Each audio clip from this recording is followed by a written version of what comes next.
Welcome to Take 5, your 5-minute inspirational message from Solid Rock Drogheda. Last week, the British government made an announcement that they were going to change their policy in how they are going to treat asylum seekers that make their way across the English Channel from mainland Europe.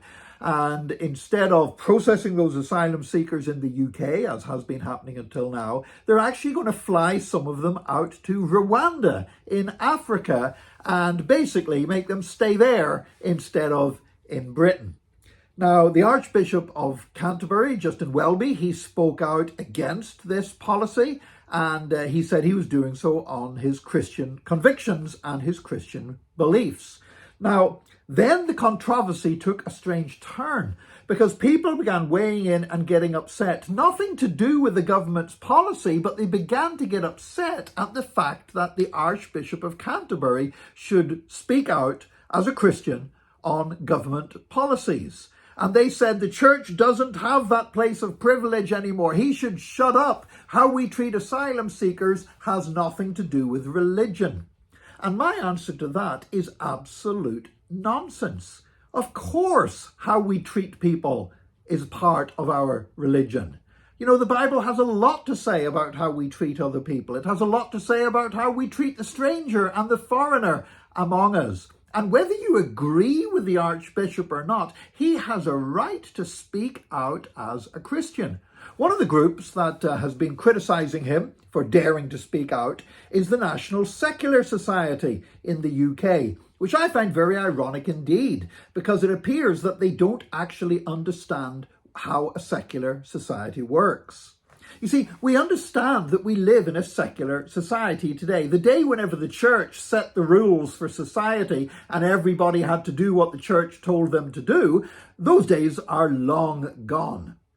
However, living in a secular society doesn't mean that religious leaders have to shut up and keep quiet and aren't allowed to express their opinion. Rather, a secular society is where religious leaders, just like any other people, have the right to express their viewpoint. And to be honest, if they are expressing the views or represent a large number of people, then their views are newsworthy and should be reported in the media. As it happens, Justin Welby, the Archbishop of Canterbury, represents millions of people in the UK who belong to the church that he leads. And therefore his opinion does count for something. In the same way that if he was head of a company that employed millions of people, or if he was an extremely famous media personality, his views would carry more weight. That is how it works in a secular society.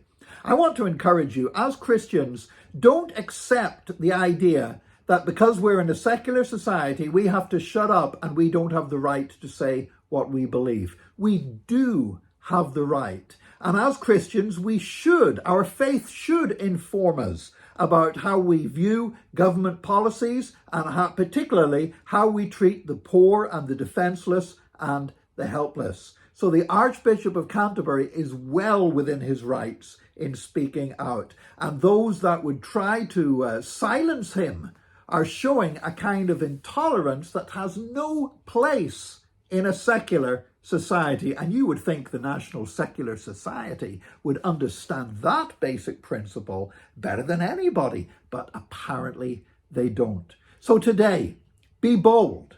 You be bold to speak the truth of God. You can't demand that people agree with you, but you have the right to speak truth. And we as Christians are called to be salt and light in the society where we are. So let's speak the truth in love, in graciousness, and with boldness. In Jesus' name. God bless you. Join us again next time for another Take 5, your 5-minute inspirational message from Solid Rock Drogheda.